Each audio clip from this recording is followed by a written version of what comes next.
இப்போ இதுக்கு முந்தின ஸ்லோகத்தில் பீஷ்மர் என்ன சொல்கிறார்? 1000 நாமா சொல்ல போகிறேன், கேட்கறதுக்கு ரெடியாரு அப்படின்னு சொல்கிறார். இது மாதிரி சொன்னோடனே நம்ம எல்லாருக்குமே ஒரு டவுட் வரும் இல்லையா? அதே மாதிரி யுதிஷ்டருக்கும் வந்தது. என்னத்துக்கு 1000 நாமா? ஏன் ஒரு 10 நாமா இருந்தால் பார்த்தாதா? ஒரு 100 நாமாக்கள் இருந்தால் பார்த்தாதா? 1000 நாமாங்கிறது என்ன கணக்கு அப்படின்ட்டு. ஸோ அதுக்கு தான் இந்த shloka will give that answer.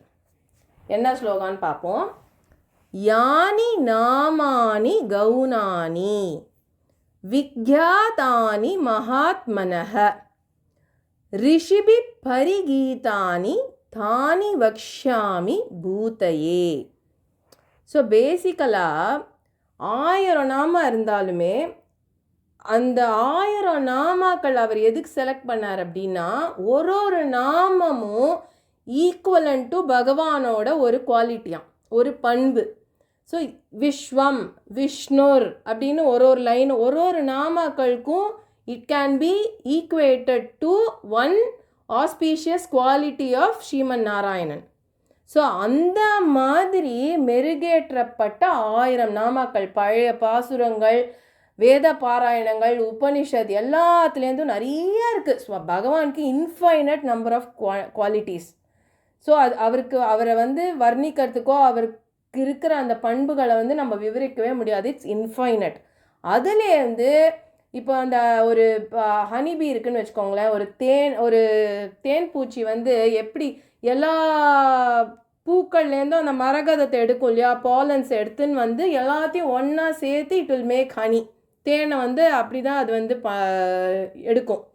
அந்த மாதிரி பீஷ்மர் நம்மளுக்கு என்ன பண்ணிட்டாரு, எல்லாத்தையும் ஆராய்ஞ்சு சூப்பராக ஒரு 1000 நேம்ஸை மட்டும் எடுத்து ஒரு கார்லாண்ட், ஒரு மாலை மாதிரி கோத்துட்டார். கோத்து அதை ஒரு பண்பு, ஒரு குவாலிட்டிக்கும் ஈக்குவேட் பண்ணக்கூடிய அவ்வளோ பியூட்டிஃபுல்லான 1000 நேம்ஸை நான் கொலேட் பண்ணியிருக்கேன். அதை தான் உனக்கு சொல்ல போகிறேன் அப்படின்னு சொல்கிறார். அதுதான் இந்த ஸ்லோகம். வை 1000 நேம்ஸ் அப்படின்னு அவன் டவுட் கேட்டதுக்கு அவனுக்கு மைண்டில் இருந்ததுன்னா அதை கிளாரிஃபை பண்ணிடுறார். ஸோ யானி நாமானி கௌனானி, யானி நாமானி அப்படின்னா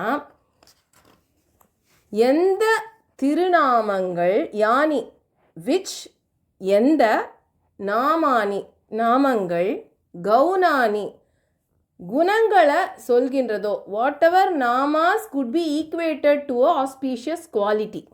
எந்த திருநாமங்கள் பகவானோட பண்புகளை நம்மளால் சொல்லக்கூடியதாக இருக்கிறதோ, விக்யாதானி அத்திருநாமங்கள் அனைவராலும் அறியப்பட்டு போற்றப்பட்டு நாம சங்கீர்த்தனம் பண்ணப்பட்டதோ, விக்யாதானி. விக்யாதானினா ரொம்ப ரொம்ப appreciated and loved are like widely accepted. ரிஷிபி பரிகீதானி. ரிஷிபி பரிகீதானி அப்படின்னா இட்ஸ் சங் பை ரிஷிஸ். பயங்கரமான ரிஷிகள், நல்ல ஒரு ஞானம் பெற்ற ரிஷிகளால் போற்றப்பட்டு பாடப்பட்டு எழுதப்பட்டு இது பண்ண தோஸ் கைண்ட் ஆஃப் நாமாஸ், அந்த மாதிரி ஒரு நாமாக்கள்.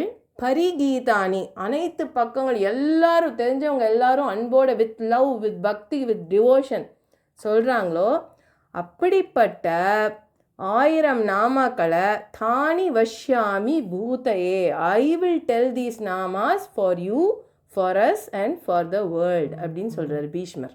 தானி வஷ்யாமி பூதயே. பூதயேனா I am going to tell that, chant that, for you உனக்கு, ஃபார் மீ எனக்கு, and for the world as well.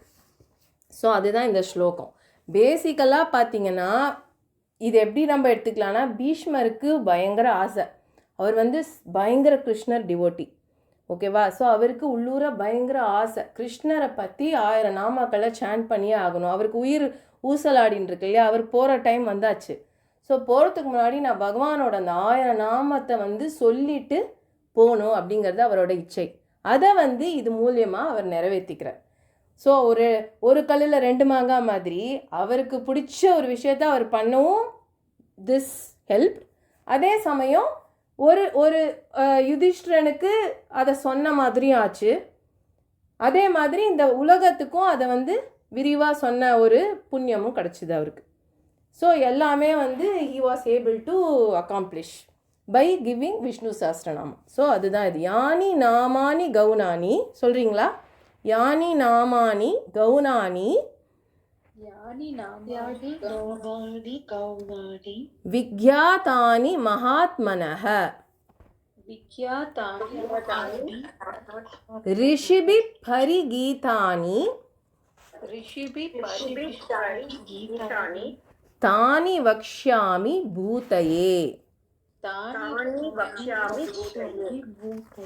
Correct. So பேசிக்கலாக எல்லா 1000 நாமங்களும் ஒரு பகவானோட குவாலிட்டியை டிஸ்கிரைப் பண்ணுற மாதிரி இருக்கும். ஸோ நம்ம once when we start the 1000 நாமாஸ் ரைட், அந்த ஸ்லோகத்துக்கு ஒரு நாமக்களுக்கும் நம்மளுக்கு தெரியும். அதுக்கு ஈக்குவலண்ட் இதை சொல்லி தான், குவாலிட்டியை சொல்லி தான் இட் வில் கம். ஸோ அப்போ ஒன்று நம்மளுக்கு இதை ரிலேட் பண்ணிக்க முடியும் இந்த ஸ்லோகத்தை. ஸோ அதுதான் ஸ்லோகா 19. புரிஞ்சுதாப்பா?